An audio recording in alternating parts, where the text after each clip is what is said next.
Good morning and a very warm welcome to the Korea Society's latest interview series. Thank you for joining us for today's session with South Korea's Minister for Trade, Yeo Han-koo. I'm very honored to have Minister Yeo's presence with us in celebration of the 10th anniversary of the U.S.-Korea Free Trade Agreement, otherwise known as KORUS. I'm Tom Byrne, President and CEO of the Korea Society. As many of you already know, Minister Yeo is a leading expert in international trade who has held key positions helping to shape the country's trade policies at the Ministry of Trade, Industry, and Energy. Prior to his appointment as Trade Minister in August 2021, he served as Secretary to the President for New Southern and Northern Policy. He was also Deputy Minister for Trade Negotiations from 2019 to 2020, playing a central role in handling issues vital to international trade. Furthermore, Minister Yeo's extensive career includes Minister Counselor at the Embassy of the Republic of Korea here in Washington, D.C. from 2017 to 2019, and Director General of the Bureau of Trade Policy in 2017. The United States and South Korea have a robust economic relationship, thanks largely to the KORUS FTA, which entered into force in 2012, but which had shaped the tenor of the bilateral economic relationship even earlier, after the conclusion of the initial KORUS negotiations in 2007. South Korea is now the U.S.'s sixth largest trading partner, and the KORUS FTA is the U.S.'s second largest free trade agreement after the U.S.-Mexico-Canada agreement. In today's conversation, I'm delighted to hear more on this matter from Minister Yeo, both at global and regional levels, and from the achievements of the first decade of the KORUS FTA. Also, its effects on the evolution of trade architecture in the Indo-Pacific region. Welcome, everyone, and we hope you enjoy today's program, as it will be an important and timely discussion on the state of the Korea-U.S. relationship and the global trade agenda. Now, please join me in welcoming Minister Yeo. And before I go to Minister Yeo, I have to say that I'm really honored that he took the time to come to New York. He's had a very busy schedule on his trip to the U.S. And in fact, today he's flying back to South Korea. So we have 55 minutes, I think, of the minister's time. Thank you. Thank you. In light of everything you've done here in the U.S. in these past several days, maybe you could start off by telling us, what was your agenda here and what did you accomplish? And also, I heard you went out to see a South Korean firm that invested in Michigan with USTR Catherine Tai. Maybe you could talk about all that before we get into the questions. Yes. First of all, good morning, everyone. I hope everyone has recovered from the St. Patrick's Day festivity last night. Actually, this is my last schedule from during this U.S. trip, and then right after this, I'm flying back to Korea. But I'm very, very honored and pleased to have this chance to have this conversation in the Korea Society. My agenda during this trip is to basically celebrate this Korea-U.S. Free Trade Agreement, KORUS FTA, 10th year anniversary. So, we had a nice meetings and also seminar and ceremony in Washington, D.C. With members of Congress, in particular Ways and Means Committee, including the Congressman Kevin Brady and Adrian Smith. And also, we had also this some representative from the Korea business community, Korea Chamber of Commerce, and then we also met with the U.S. Chamber of Commerce. And then the highlight of my trip this time was to visit to the Michigan. In fact, Tom, as Tom mentioned, USTR and myself, Catherine Tai and myself, visited the SK Siltron in Michigan. The company is manufacturing this wafer, semiconductor, the wafer, which are being used to this electric vehicle. And it's a very innovative, new, and very promising new technology. And the reason why we pick this Michigan and that particular factory as our visit, kind of celebrating 10th year anniversary, is that I think it kind of symbolizes the future of our economic cooperation and also future of KORUS FTA. I think the international trade environment has rapidly changed. And 10 years ago, when we were taking into effect this KORUS FTA, I think this trade policy has just focused on market access, improving this market access in trading goods and services. But now we are living in a much more complicated world. In particular, even in this trade policy, all these global supply chain disruption and also emerging new technology, how to develop new rules of the road for this emerging technology. And also digital. I mean, during this pandemic, this digitalization has really speed up. And so how to make sure we have a new framework to facilitate and promote this digital trade, and also climate change, carbon neutral. How do we make sure that this trade policy incorporate this green agenda so that we incentivize our private sector to really incorporate these new factors into their core business decision. So all these new emerging trade agenda, and in particular, Korea and United States are really interconnected and indispensable in critical supply chains such as semiconductor, battery, electric vehicle, and energy, green, etc. So we thought that this SK, Silchron factory, by the way, that was, I believe, DuPont a few years ago, but then the South Korean company acquired and then continued to expand into this new, more the innovative technology. So we thought they really symbolize the core of our potential for future cooperation and expanding the scope of trade policy and KORUS FTA into new eras of global supply chain cooperation and emerging technology, etc. Yeah. I find that very fascinating because I think we talk about the Hallyu, the Korean wave that's sweeping in soft power, K-pop coming into the U.S. market, K-cinema, K-cuisine. So it's been here, but it's gaining more prominence. And now we have this K-FDI, I would call it, with this new wave of Korean direct foreign investment into the U.S. Because I think historically it's been relatively modest, but in recent years it's really picked up. Maybe we can get to that later on. Also, at our gala dinner that we had in person at the Plaza Hotel late last year, we recognized through our Van Fleet Award another joint venture between batteries for e-vehicles. This one between GM and the LG Corporation, which had started in Michigan also, and then spread to Ohio and to Tennessee as well. So, okay, so today we're here because this is the I think March 15th, 2 days before St. Patrick's Day, marked the 10th anniversary of the entering into force of the KORUS FTA during the Barack Obama and Lee Myung-bak administrations. And so the senior U.S. trade negotiators, such as Susan Schwab, USTR prior, and Wendy Cutler, have called KORUS a gold standard. And in what ways do you see the KORUS FTA as a gold standard? Yeah, absolutely. I think KORUS FTA is a gold standard because even from the U.S. perspective, as you introduced, this KORUS FTA is the second largest, free trade agreement that the United States has, and this NAFTA, which is the biggest one, was concluded, I think, more than decades ago.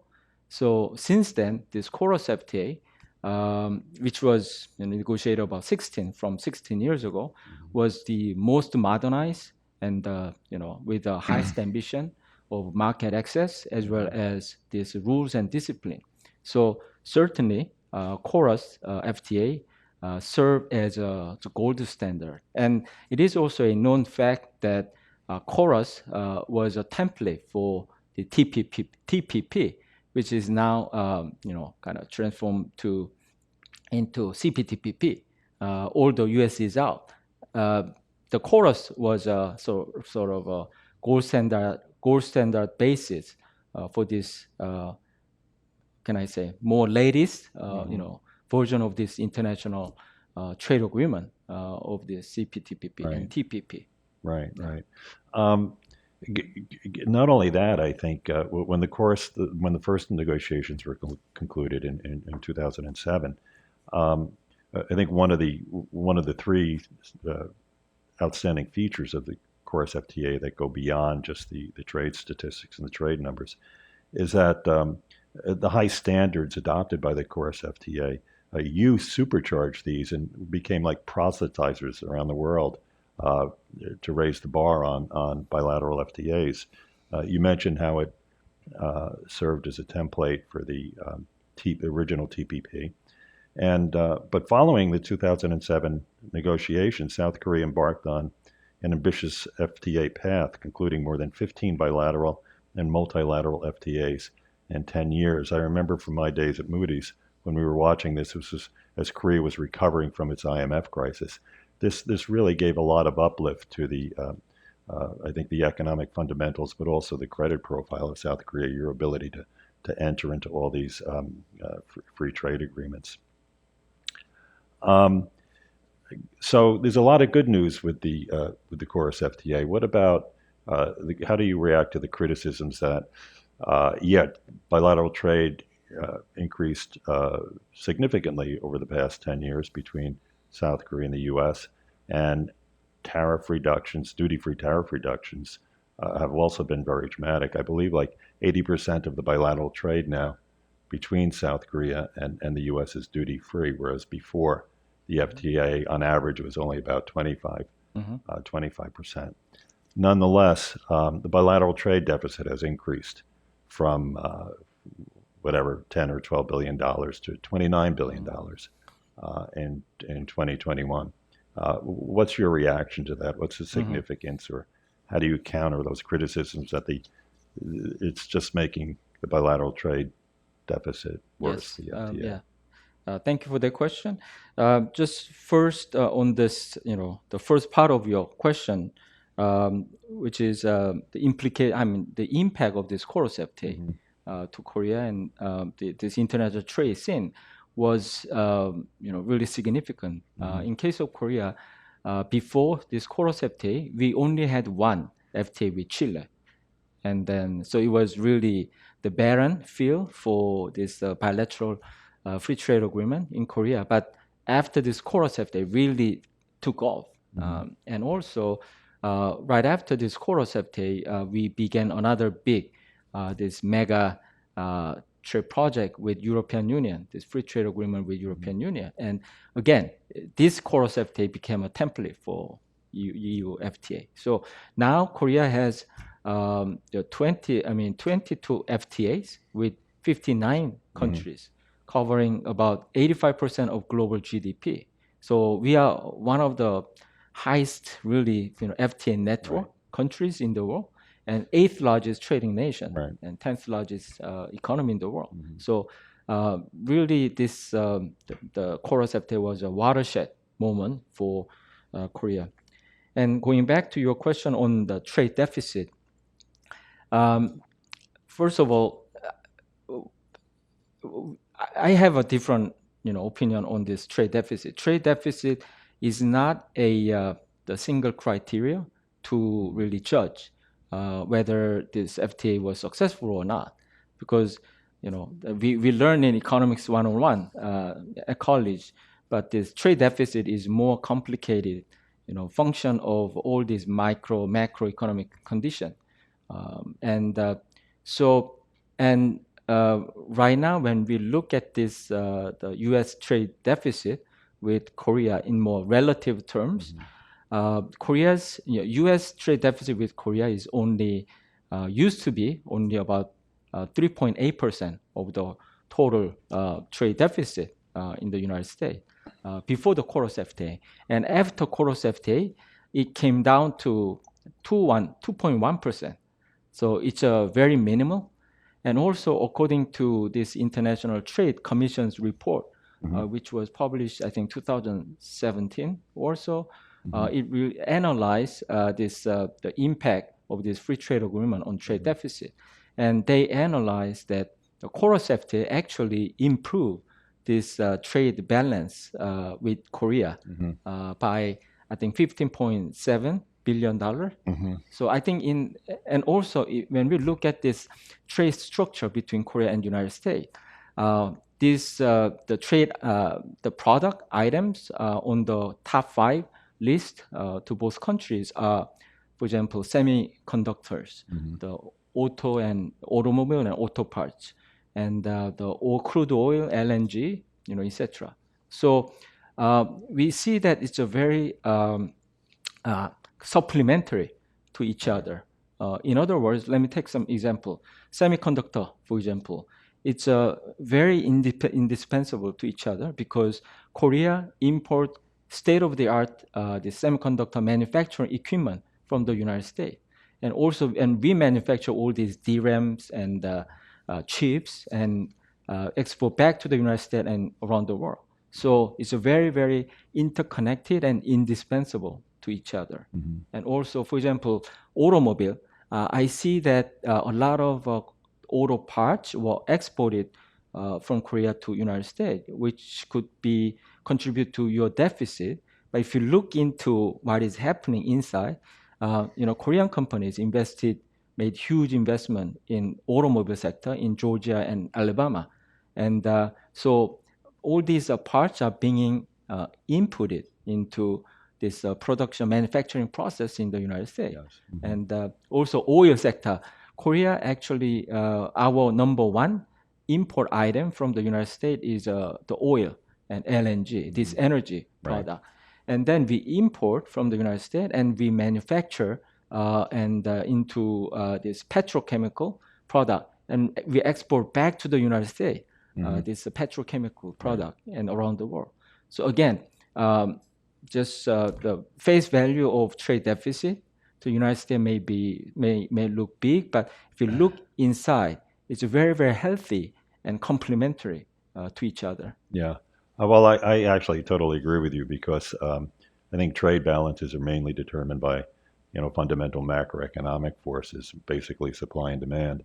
I think, moreover, now that Korea, you have this massive tariff reductions from KORUS FTA, and moreover, the non-tariff barriers, the opacity, and the pervasive non-tariff barriers have also been reduced in South Korea.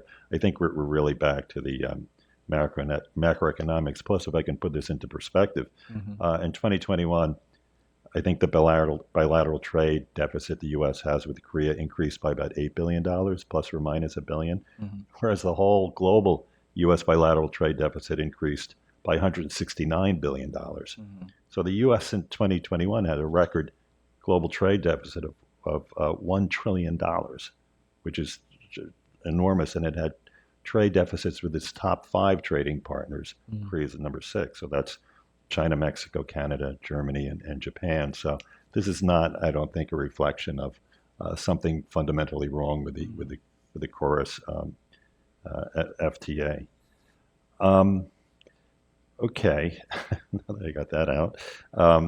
So let's turn to, you mentioned that there's a rapidly changing trade environment in the world, rising importance of digital trade, but also this is concerns about supply chain vulnerabilities. How is Korea's trade policy of addressing these concerns about supply chain vulnerabilities? Yeah, I think supply chain will be a core agenda for trade policy in coming years. I think one of my favorite example is the LGSK, this dispute, which worried many of us last year. And at that time, the USTR, Ambassador Catherine Tai, was the one who successfully mediated this dispute.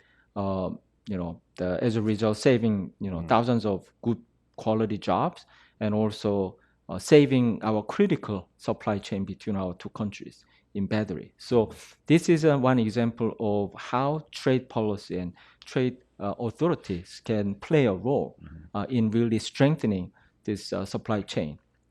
And semiconductor is a key number one key strategic product which are important to both countries. And last year we launched this between our two countries the semiconductor strategic dialogue between the Department of Commerce and Ministry of Trade, Industry, and Energy. So we have this bilateral channel of communication and cooperation in semiconductor, for example. So we are discussing this, removing these trade irritants along the supply chain, and also, this technology cooperation and R&D cooperation, etc. So that's one example. Right. Is there's something called the CHIPS Act that still hasn't been passed by the U.S. Congress and signed by the president. What type of incentives could the U.S. government provide that would help ensure more resiliency or security in supply chains, and maybe also lead to even more Korean foreign direct investment into the U.S.? Yeah. I think, let me, explain what's happening in this FTI from Right. Korea to United States. I think one of the big accomplishments of KORUS FTA was to really provide a stable, predictable, and a secure environment for business community from both countries to really invest in each other's countries.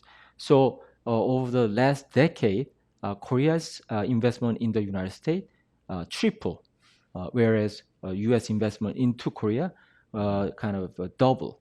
So as a result, now when you look at the U.S. map, this Korean investment dotting all this U.S. map. Imagine that I mentioned this automobile in Right. Georgia, Alabama, and this semiconductor in Texas, and South Carolina. There's a washing machine, Tennessee, and also all these batteries factories are being built. By the way, it's really remarkable to see that there are 14 new battery factories being built in the United States, and 11 out of the 14, the factory are being built by Korean or Korea-U.S. joint venture, comprising about 70% of new capacity being built in the United States. So that really shows how critical this Korean investment are playing, a role in the United States. Yeah. Yeah. So Korean investment is coming in these strategic, innovative industries, and I think that's the real story. What's happening on the margin? I can just point out, as you said, Korea, I believe you said it. Korea is the sixth largest trading partner with the U.S. But in terms of FDI, at least the stock of FDI, the cumulative inflows, Korea is ranked only 14. I think this is a legacy issue. So smaller economies like Singapore, Ireland, and even Belgium have more accumulated foreign direct investment in the U.S. But I think going forward, we'll see what's happening in FDI inflows into the U.S. will be very helpful and critical for the U.S. economy. Yes, I think some of the countries that you mentioned, I think their investment in the United States are more focusing on financial sector, which is bigger in this the monetary terms. But most of Korean companies' investment in the United States focus on this new innovative, this manufacturing technology and facility. So when we look at the quality of jobs and this economic impact that Korean investments are having in here, I think it's really significant. And you mentioned this CHIPS Act and what kind of incentive. I think Korean the investment in many of the states are really enjoying this very conducive business environment with very the active the incentives and support from those state government. When I met many of the governors, what the most frequent question I'm getting is how can we attract more Korean investment Yeah. into Right, my right. state? So I think what is important is to provide the fair and the similar level of incentive to this Korean investment, because once Korean investors invest in the United States, they are American companies. Yeah. Yeah. Yeah. I'd like to echo your pledge for the virtues or benefits of a federal system. We can have experimentation at the local level, at the state level, and we don't get handcuffed by a slowly moving federal government on issues like that. Um, yeah, so I think you're talking this excitement and this the whole tenor of the U.S. Korea economic relationship is really changed by KORUS FTA, and I think that's really one of the key important things. If you look back before 2007, the economic relationship was really the hallmark was characterized by trade tensions and lack of market access, and as I said before, this opaque regulatory system. But that's completely changed now, and I think because of the KORUS negotiations. So going back to supply chain security, China and Japan have announced policies to make their countries resistant to supply chain shocks coming from the global economy.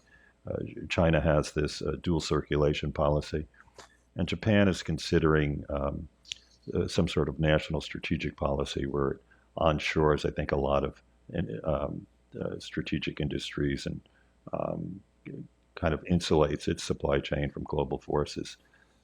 Is anything similar like that going on in Korea? In this very volatile, the trade, international trade environment, this,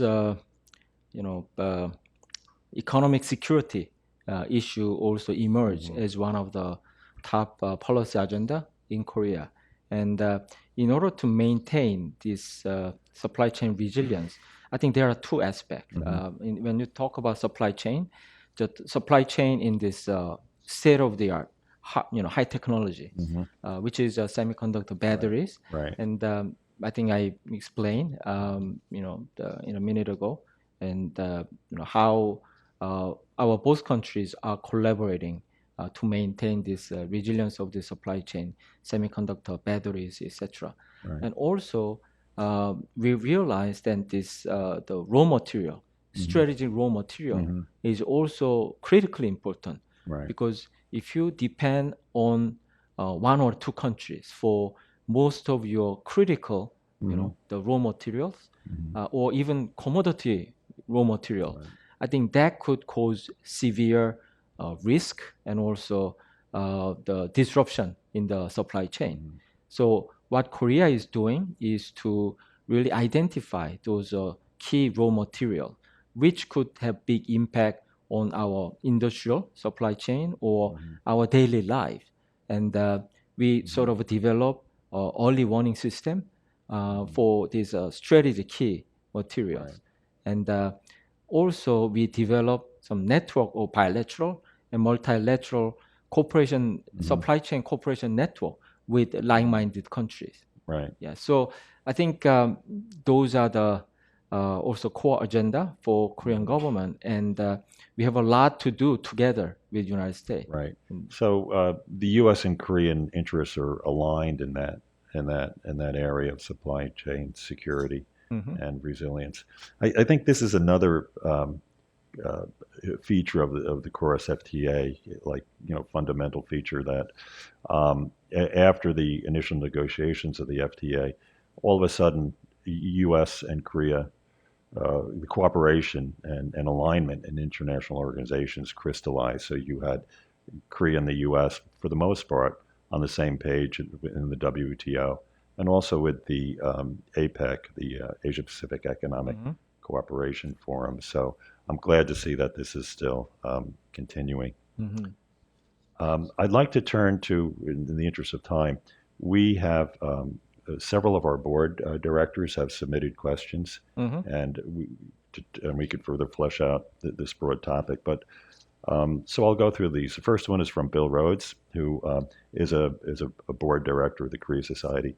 And Bill is also the former chairman and president of Citibank NA, and the president and CEO now of William R. Rhodes Global Advisors. And by the way, I first met Bill when he really drove the restructuring of bank debt during the IMF crisis that really helped Korea have such a recovery from that terrible shock. But his question is, okay, U.S. trade negotiators have praised the KORUS FTA as a gold standard. Korea joined the Chinese-led RCEP, Regional Comprehensive Economic Partnership. It's always a partnership with China. Just in February. Although RCEP is the largest FTA measured by the GDP of its members, some observers feel that the agreement does not come close to a gold standard. In view of the threats to trade supply chains from China, COVID, and now the sweeping sanctions in Russia, don't you think it's time for Korea to push harder to accede to the CPTPP? Thank you for the excellent question. Yes. Many people compare RCEP and the CPTPP. Let me provide my perspective on these two platforms. RCEP, I was a chief negotiator for RCEP on the Korean side, and then it's not China-led, trade negotiation. In fact, it was led by ASEAN, 10 ASEAN countries, and in terms of this market access and the level of all these rules and the discipline on RCEP, it may not as high as that of CPTPP, but it is very comprehensive in a sense that if you look at these 15 countries in the RCEP, it's so, the scope and profile of countries are so, the variant from very developing countries of GDP per capita about $2,000 to really highly advanced countries of GDP per capita $60,000 or so. So, and also it's a very, very active, a young market. It's a growing, this middle class. And I think, for example, ASEAN, their median age of population is about 29 or 30. So it has a big potential to really develop, local supply chain in the boundary of RCEP. So in that sense, and plus, it integrated all these different diverse group of countries into one single simplified rule. For example, rules of origin. That has been really key bottleneck to many of the small and medium enterprises in the region. And imagine that all these 15 countries are integrated into one simplified rules of origin. That's a big, big boost for these small and medium enterprises in the region. Now, CPTPP is obviously the highest, the level of market access and this rules and discipline. And, Korea was a bit late, in the game. But now, actually, we announced that Korea will submit our official bid to join next month in April. So we are in the process. And Korea has a lot to offer to CPTPP because now all these the regional trade pact is all about supply chain. If you just integrate one big market, all these the supply chain could be developed in the boundary of that regional economic bloc. So in that sense, Korea is a highly industrialized, powerhouse, technological, with technological prowess. So by Korea, by allowing Korea into the CPTPP of 11 countries, I think the benefit will be bigger for all these member countries. I wonder how that will play out. The UK is how far advanced is the UK in its accession? I think the UK is the first country is going through this accession, the process and negotiation right now, and I think this the many of the opinion from the trade expert is that maybe by the end of this year, this UK could finish their accession process. Right. And then I think afterward, Right. a lot of candidate countries. Right. Okay, I have another question here from Michael Woods, a board director and CEO and COO of Big Sun Holdings. Can you speak about the process of monitoring the FTA with the U.S. to ensure businesses are adhering to the standards and rules associated with their industries? Sorry, monitoring? Yeah, the monitoring of the Monitoring, implementation in South Korea. Okay. Yes, I mean, for the last 10 years of implementation of KORUS FTA, I think we had small and big issues along the way. But what matters is that we have this structure in place and framework in place to address whatever Right. issues and whatever problem arise while implementing this really one of the highest standard FTA. So, for example, last November, the USTR Catherine Tai visited Korea. I think it was the first time in 11 years as a USTR visiting Korea.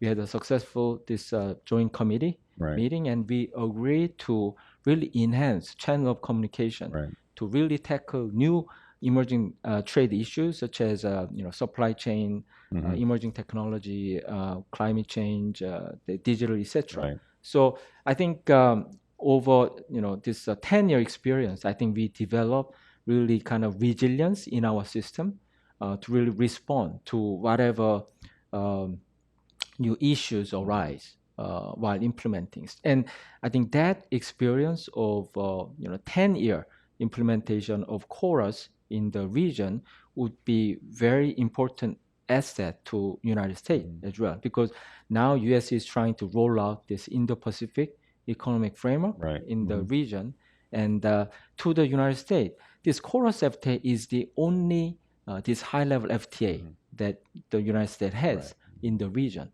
And then I talked with Catherine Tai yesterday, but then having this high-level, nice free trade agreement in place is one thing, but implementing it to the level that we are expecting at the first place is completely another game. And we have both of this experience between our two countries. So I think we can leverage this experience into by working together to develop this new trading order in the Indo-Pacific region.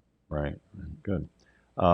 Okay. Another question. This is from Nick Bratt, who managing director at Lazard Asset Management, and he's also the founder of the original Korea Fund that went public in 1984. Nick is on our board. He's actually the chair of our finance or investment committee.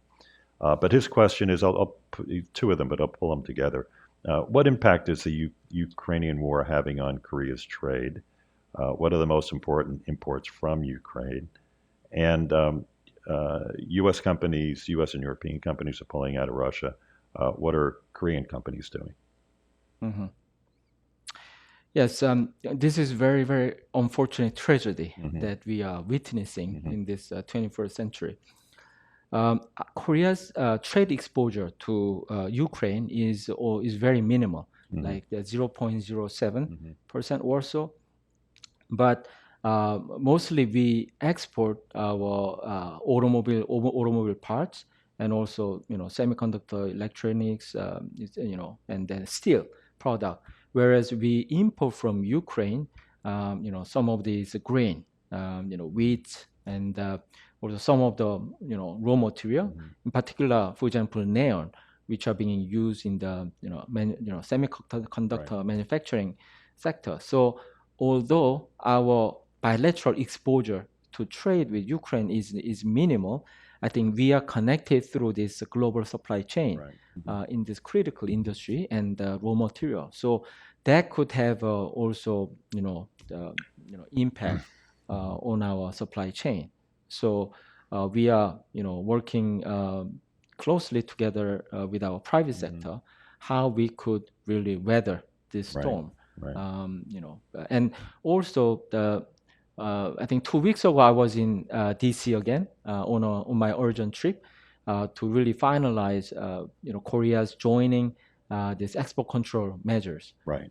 put forward by United States and other allies countries, and we agreed to, the Korea and United States agreed to align our export control, measures against Russia, Right. with the same or with a similar level of export control measure. So now Korea is completely in alliance with United States, and also Korean companies are subject to the exclusion countries for this, foreign direct product rules in the context of this export control measure. So, Okay. yeah. Good. Thank you. And the last question I have from submitted earlier, and then I'd like to turn to, I think we have a little time, some time for the from the audience. By the way, we have a really good turnout here at the Korea Society in person, early in the morning, 9 a.m. But so this is from Paul Sheard, a research fellow at the Mosavar Rahmani Center for Business and Government at Harvard Kennedy School, former vice chairman and chief economist of S&P Global, and a good friend of the Korea Society. So he asks, do you have any update on developments at the WTO? This is really shifting the topic. Do you have any developments at the WTO and how South Korea is seeing them? What has changed and what to expect under the new Director General as she passes her first year in office? And also what has happened to the appellate body impasse? Yeah. Korea is a strong advocate of this WTO and multilateral trading system. I mean, Korea is a good example of how a poor country can grow through international trade and multilateralism. I mean, let me just give you interesting statistic. Compared to Korea in 1960s and now, I mean, Korea's GDP grew during this period about 580 times. And then Korea's trade with the world grew during the same period by 1960 times. So the growth of our trade was like about 3-4 times bigger than that of the GDP growth.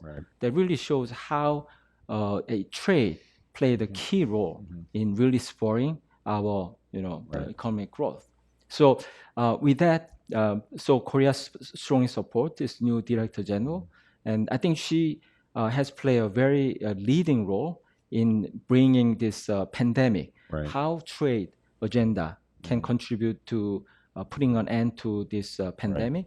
And also she sort of brought up this the waiver issue, TRIPS waiver issue, and also WTO reform issue. So I think we are planning to have this ministerial conference in June, and we hope that we could come up with very concrete deliverable to really show the relevance of WTO in this very changing, tumultuous era of global trade. And the appellate body, I think my understanding is there's not enough people serving on that appellate body to make decisions. Right. Is there any hope for some progress there? We hope. I mean, Korea is also, some of the country which strongly advocate on really restoring this appellate body system back to normal. But I think but still among these major economies, we seem to have different opinion. But I think it would be the benefit of this international trading, the system that we really put forward with this reform agenda and bring this dispute settlement system back to normal as soon as possible. That's good. I hope so. Yeah. Okay, so we have, I guess, about 10 minutes of your time, maybe. Can I take some questions from the audience? I think Giuseppe, you were like a nanosecond ahead of Charlie in raising your hand. So Giuseppe Capriati is a good friend of the Korea Society. Why don't you lead off? Hello. Yes, Minister Yeo, thank you very much for your presentation. I was in Dubai a month ago. I visited the expo and I saw your fantastic pavilion with a long line of visitors every single day. I learned there that you have chosen Busan to be a candidate for the World Expo of 2030. Why Busan and not Seoul? That would seem to me a more appropriate choice. Thank you very much for raising that agenda. Now I can propaganda, our big agenda. Yes, Busan is second largest, the city in Korea, and also beautiful port city. And Busan is also famous a lot of innovative companies and this entrepreneurial birthplace in Korea. And also Busan was the host of this Korea ASEAN summit, I think in 2019. And so I think everybody knows Seoul, and and we thought that Busan would be also a very good place to host. But I have some news for you. With Moscow and Odessa obviously out of the race and Riyadh in a shaky position, the final competition will be between Busan and my hometown, the eternal city of Rome. Good luck. Thank you. Charlie, Charlie, you're at the Korea Center for International Thank you. Finance. Yeah, this is Charlie Kimball with the Korea Center for International Finance. I was wondering what Korea currently exports to China in terms of technological equipment like semiconductors or manufacturing of semiconductors, and to what extent you would restrain those exports if China violated the sanctions on Russia and the United States put sanctions on China. Yeah, thank you for the question. China is our big neighbor. We have thousands of years of shared history and also culture. And now Korea is our China is our number one trading partner. About 25% of our trade portfolio. So also thousands of Korean companies have invested in China for the last decades of fast growth of Chinese economy. But also we realize the kind of risk involved in the supply chain.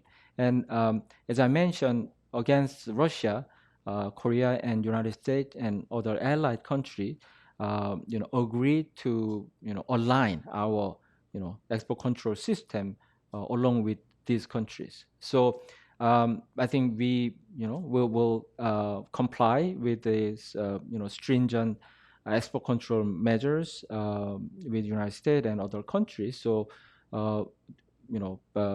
if specific cases emerge when there's a sign of violation from any other countries or any other Korean company, then I think we have to react according to this alignment.